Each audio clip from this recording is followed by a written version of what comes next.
Hari ini kita akan mempelajari tentang kata, frasa, dan klausa. Untuk memulai materi yang kita pelajari hari ini, kita mulai dari kelas kata. Kelas kata terbagi beberapa bagian dan akan dijelaskan pada bagian berikut ini. Yang pertama, kata benda. Kata benda adalah kata yang mengacu pada konsep benda dan binatang. Contoh kata tersebut adalah kucing, rumah, dan sepeda motor. Yang kedua, kata ganti. Kata yang menjadi kata pengganti dari kata benda dan dapat berpindah-pindah. Contoh, dia, beliau, mereka, ini, dan itu. Contoh kalimatnya adalah dia sedang bekerja, Tina dan Tono mereka meninggalkannya. Yang ketiga, kata kerja, yaitu kata kerja yang menyatakan perbuatan, proses, atau keadaan yang bukan sifat. Contohnya, bangun, tidur, dan makan. Kata sandang, si dan sang, kata yang menjelaskan sesuatu. Contohnya, si kancil yang berlari sangat kencang dan sang raja sangat mulia.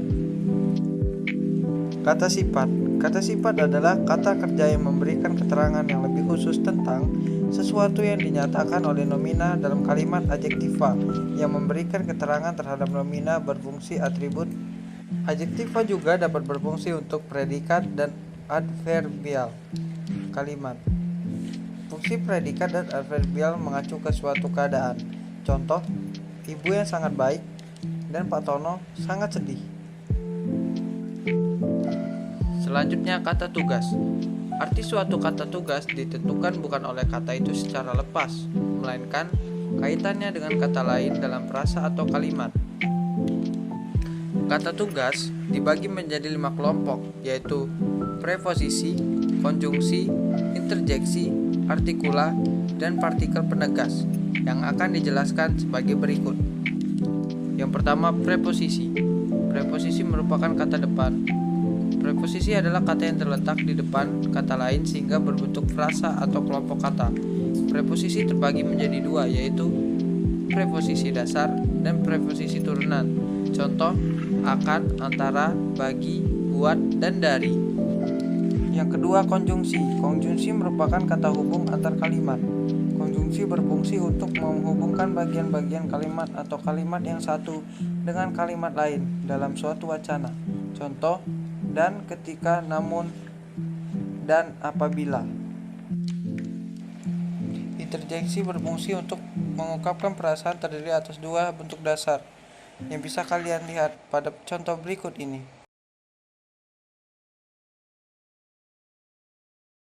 Berikutnya, artikula merupakan kata pendamping dalam nomina.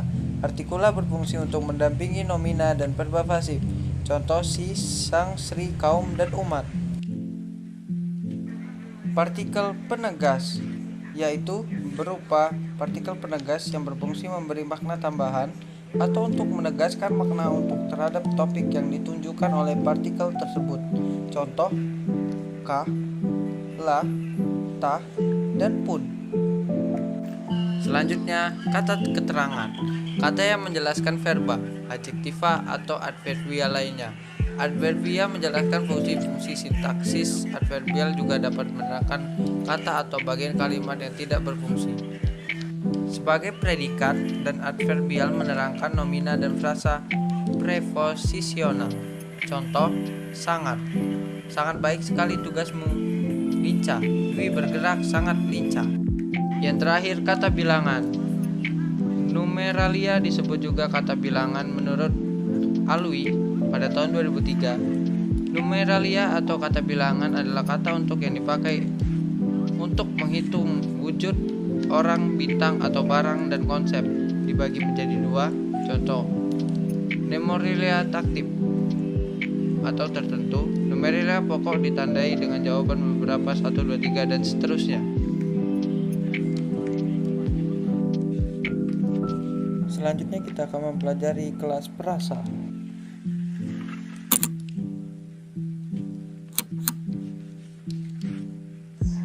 Frasa. Frasa merupakan suatu gramatikal yang merupakan suatu gabungan kata yang bersifat non-predikat atau yang tidak memiliki suatu predikat. Frasa adalah gabungan dua kata atau lebih yang bersifat non-predikat. Frasa dapat dibedakan berdasarkan kelas katanya, yaitu 1. Frasa setara atau koordinator, yaitu frasa yang komponen pembentuknya terdiri dari dua komponen atau lebih yang sama atau sederajat. Contoh dari frasa setara yaitu merah, putih, besar, kecil, tua, dan muda. 2. Frasa bertingkat, yaitu frasa yang hubungan unsur-unsurnya tidak sederajat.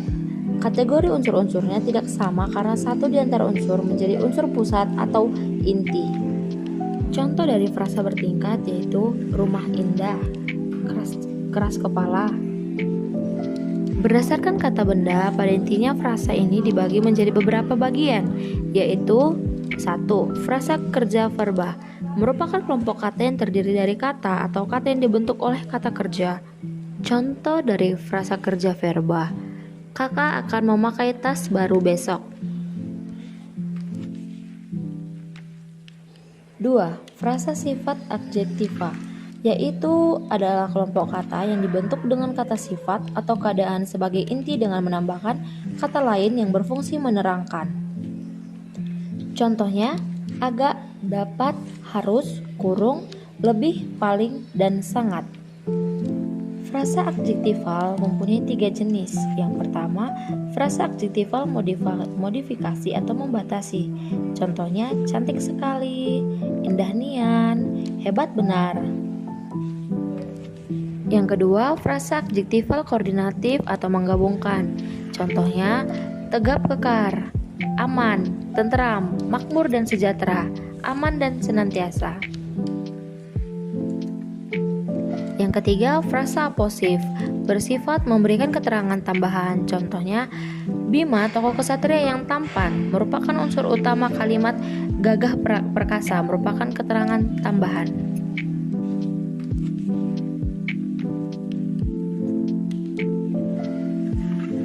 Frasa keterangan adverbial, yaitu merupakan kelompok kata dengan kata sifat. Frasa adverbial adalah kelompok kata yang dibentuk dengan keterangan kata sifat. Frasa ini merupakan modifikasi contohnya sangat baik. Kata baik merupakan inti dan merupakan pewatas. Frasa bilangan numeralia. Frasa numeralia adalah kelompok kata yang dibentuk dengan kata bilangan. Contohnya, Dwi memiliki 2 ekor monyet. Kata 2 ekor monyet menunjukkan frasa ini. Yang kelima, frasa bilangan preposisional. Frasa yang digabungkan membentuk kata depan. Contohnya, perempuan di depan itu mengajukan pertanyaan kepada MC. Selanjutnya kita masuk ke kelas klausa.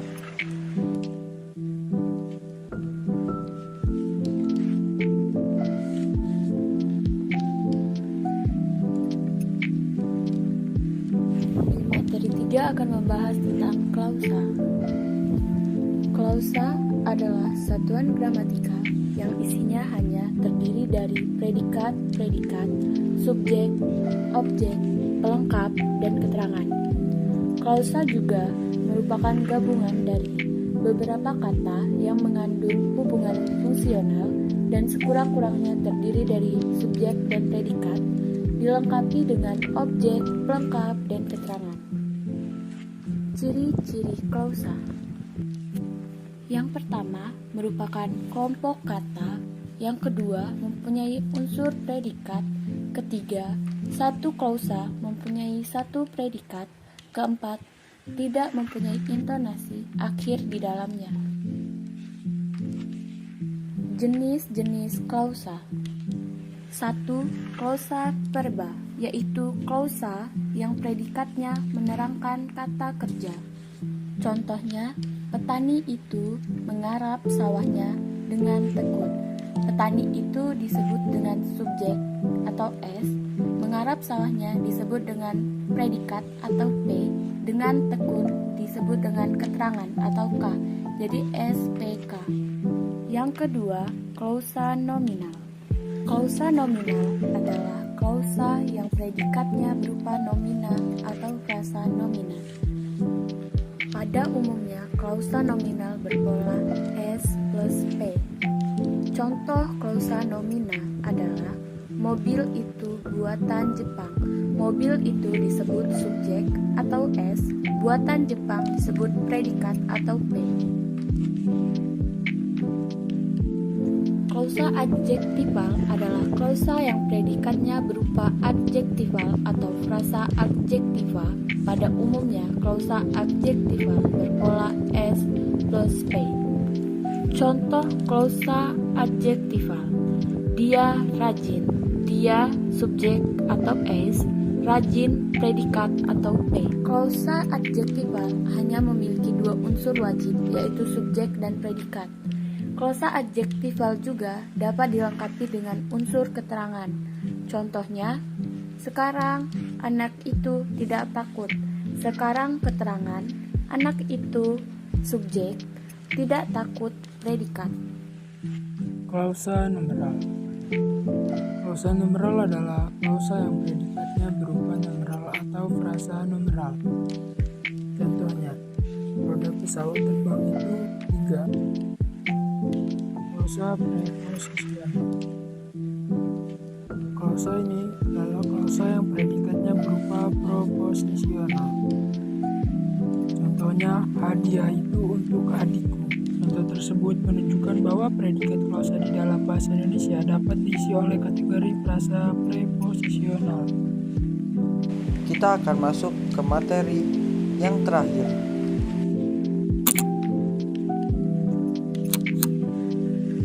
Selanjutnya, kalimat. Kalimat ialah untaian berstruktur dari kata-kata keterangan. Untaian berstruktur diperlukan karena ada untaian kata yang tidak berstruktur, dan untaian kata semacam itu bukanlah kalimat. Kalimat umumnya berwujud rentetan kata yang disusun sesuai dengan kaidah yang berlaku dalam kamus linguistik. Kalimat dibagi menjadi beberapa bagian. Yang pertama, kalimat tunggal. Kalimat tunggal adalah kalimat yang memiliki satu subjek dan satu predikat. Kalimat tunggal seperti ini disebut kalimat intransitif. Contoh kalimat tunggal: aku makan. Aku sebagai subjek dan makan sebagai predikat. Yang kedua, kalimat tunggal dapat pula disertai objek jika kalimat itu merupakan transitif. Contoh, aku minum susu coklat. Aku sebagai subjek, minum sebagai predikat, susu coklat itu sebagai objek.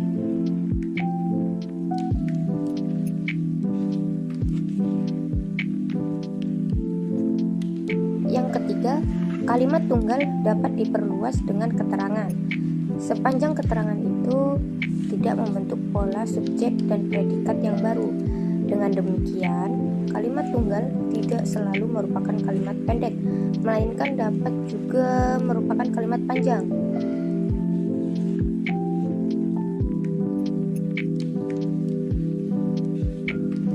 Contohnya, guru fisika kami akan berangkat. Guru fisika kami itu sebagai subjek.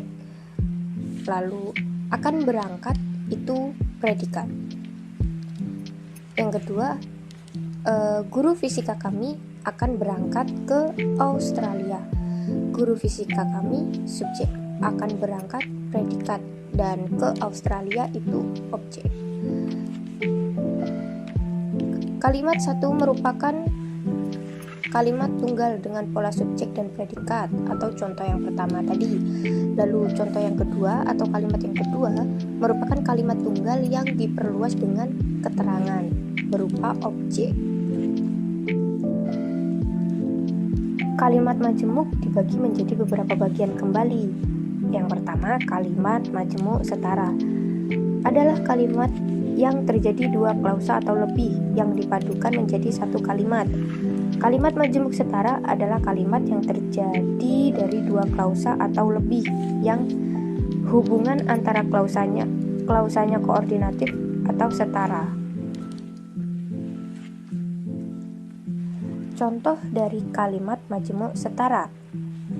Aku duduk kembali dan pikiranku melayang ke kampung halamanku.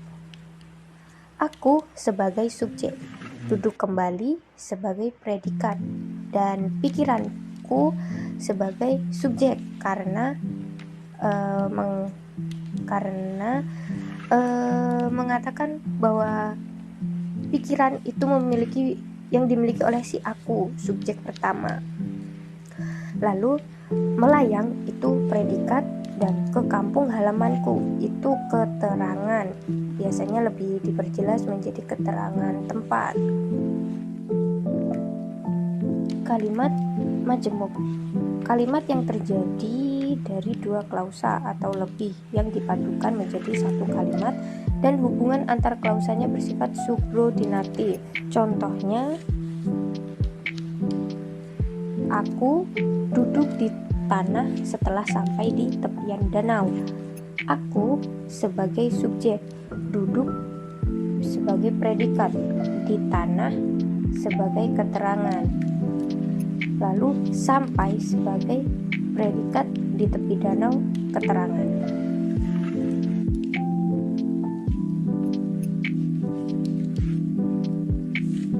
Saya rasa cukup materi yang bisa kami sampaikan, dan saya sangat senang video ini telah berakhir. Rasanya saya ingin berubah. I am not a king, I am not a god, I am a devil of my word.